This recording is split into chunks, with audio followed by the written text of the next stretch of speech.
Hello, मैं doctor Chetna Tikkiwal, SMB government PG college Nathdwara.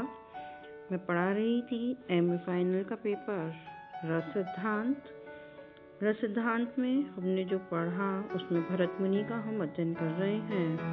और भरत मुनि का जो है सूत्र तत्र विभावानुभाव व्याभिचारी संयोगाद् स निष्पत्ति।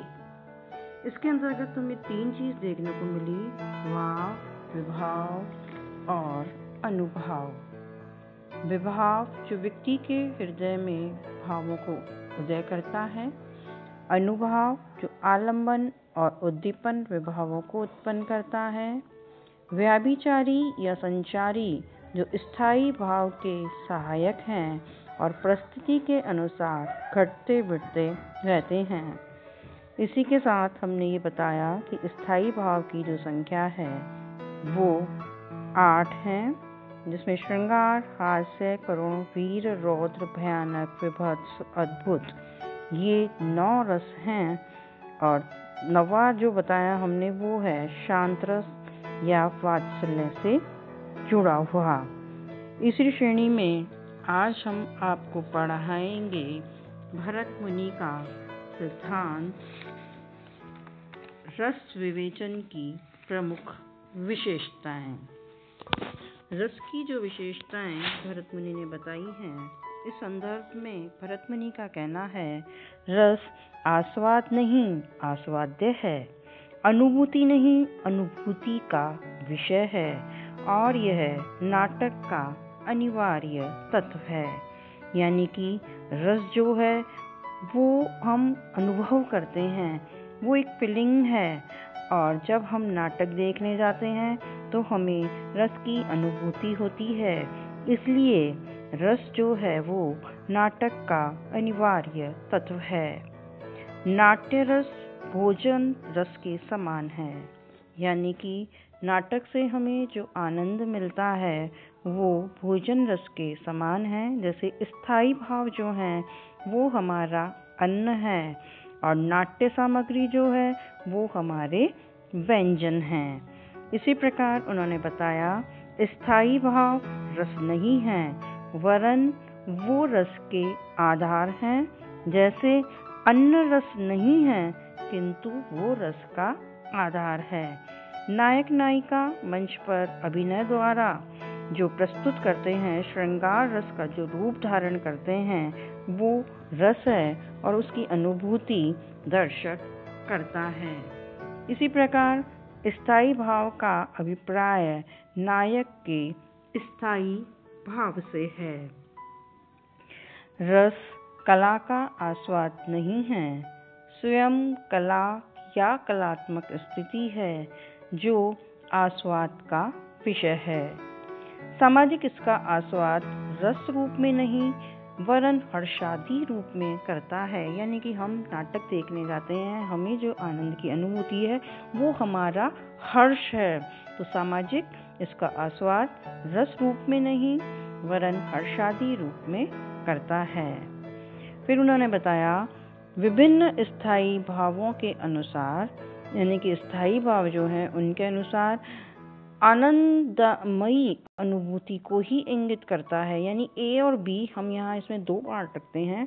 ए में हम बोलते हैं कि विभिन्न स्थायी भावों के अनुसार, फिर जो विभिन्न स्थायी भाव में तो जो आनंद की अनुभूति कर रहा है वो हो गया बी। तो आनंदमयी अनुभूति को वो इंगित करता है। इस प्रकार अंत में भरत मुनि बोलते हैं कि रस के आस्वाद का अधिकारी सुमनस प्रेषक होता है। यानी कि रस का जो आस्वाद हम करते हैं वो दर्शक करता है, वो सामाजिक करता है। और आस्वाद के रूप में रस प्रेषक की मनोमय प्रक्रिया है। यानी कि जब वो नाटक से आनंद ग्रहण कर रहा होता है वो प्रेक्षक होता है और उसकी जो मनोस्थिति होती है वो हर्षादि के रूप में या रस के रूप में या आनंद के रूप में होती है। तो इसे उन्होंने मनोमय प्रक्रिया कहा है। इस प्रकार भरत मुनि ने रस के विवेचन की प्रमुख विशेषताएं बताई है और बताया कि रस अनुभूति नहीं है बल्कि यह अनुभूति का विषय है और नाटक का अनिवार्य तत्व है। इसके साथ साथ भरत मुनि निष्पत्ति तथा संयोग की व्याख्या करते हैं। जैसा कि अभी हमने आपको बताया था, तत्र विभावानुभाव व्याभिचारी संयोगाद्र स निष्पत्ति है। तो इसमें 3 चीज भाव, विभाव, अनुभाव आती हैं। तो भरत मुनि कहते हैं निष्पत्ति का जो अर्थ है वो बनना या होना होता है या किसी स्वरूप को प्राप्त कर लेना होता है। उन्होंने बताया निस प्लस पद प्लस गतो प्लस कितन अर्थात निशेषण रूप से स्थिति प्राप्त करने का भाव, तो उसको वो कहते हैं निष्पत्ति। संयोग स्थायी भावों के साथ सम्यक योग संगम जो होता है उसको वो संयोग कहते हैं। संयोग के बारे में भरत मुनि बताते हैं कि जो नाट्य रस है वो भोज्य रस से संबंधित है। जैसा कि हमने षाढ़ावादी रस बताए थे जिसमें खट्टा, मीठा, कड़वा, कसैला, इतने प्रकार के हमने रस बताए। तो इस प्रकार जो नाट्य रस है वो भोज्य रस के समक्ष है और स्थायी भाव जो है वो यहाँ हमारा अन्न होता है। तो इनके संयोग से ही रस की निष्पत्ति होती है। वो कहते हैं विभाव, अनुभाव, व्याभिचारी, ये जो भाव हैं ये भोज्य रस में हम बात करें तो उसमें द्रव्य, व्यंजन और औषधि से संबंधित हैं। तो विभाव, अनुभाव और व्याभिचारी का जब मिलन होता है उसके संयोग से तो रस की उत्पत्ति होती है, निष्पत्ति होती है। जिस प्रकार द्रव्य, व्यंजन और औषधि के से हम जो भोज्य रस की प्राप्ति करते हैं उसी प्रकार हम नाटक के अंतर्गत भी रस की प्राप्ति करते हैं। भरत मुनि बताते हैं कि संयोग का अर्थ जो है वो संसर्ग है, यानी वो मिलन है। तो रस निष्पत्ति के 4 व्यक्ति हैं। पहला नाटककार, दूसरा मूल पात्र और तीसरा है नट और चौथा है सहृदय।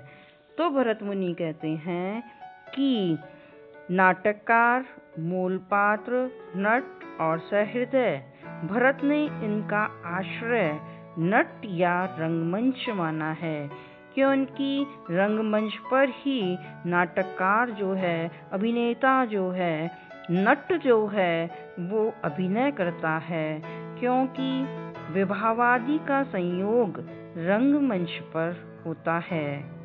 भरत ने रस को आस्वाद्य पदार्थ माना है तथा रस व उसके आस्वाद में अंतर माना है।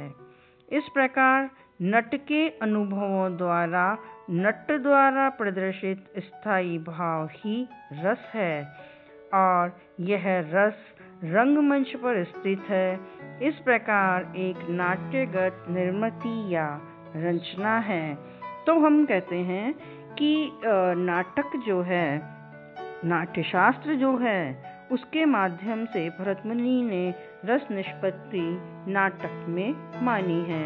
रंगमंच पर जो अभिनेता अभिनय कर रहा होता है वो ऐतिहासिक पात्र का या मूल पात्र का वो अभिनय कर रहा होता है। तो ये जो हो गया, इसका आश्रय हो गया रंगमंच, क्योंकि विभावादि का संयोग रंगमंच पर ही होता है। भाव, विभाव, अनुभाव, ये तीनों मिलके रस की निष्पत्ति करते हैं। इससे सामाजिक को, प्रेक्षक को या दर्शक को आनंद की अनुभूति होती है, तो उसे हम रस निष्पत्ति कहते हैं। इस प्रकार भरत मुनि ने तत्र विभावानुभाव व्याभिचारी संयोगाद्र स निष्पत्ति के माध्यम से रस निष्पत्ति को व्याख्यात किया है और 4 व्यक्ति इसमें बताए, नाटककार, मूल पात्र, नट और सहृदय। नाटककार जो अभिनेता अभिनय कर रहा है, मूल पात्र जैसे कि हम राम का जो है, राम हमारा ऐतिहासिक पात्र है, उसका वो हो गया हमारा मूल पात्र, और नाटक वो राम का अभिनय कर रहा होता है, नट जो उसका अभिनय कर रहा होता है, और सहृदय हो गया दर्शक। तो इस प्रकार रस की अनुभूति जो है वो सहृदय को होती है। और इस प्रकार भरत मुनि ने अपने रस सिद्धांत की व्याख्या नाट्य शास्त्र में की है। ये था भरत मुनि का रस सिद्धांत। आशा है आपको समझ आ गया होगा, और आगामी हम जो अध्ययन करेंगे उसके अंतर्गत हम रखेंगे भट्ट लॉलट को। भट्ट लॉलट का जो सिद्धांत है उसे आरोपवाद या उत्पत्तिवाद की संज्ञा दी गई है। तो थैंक यू सो मच।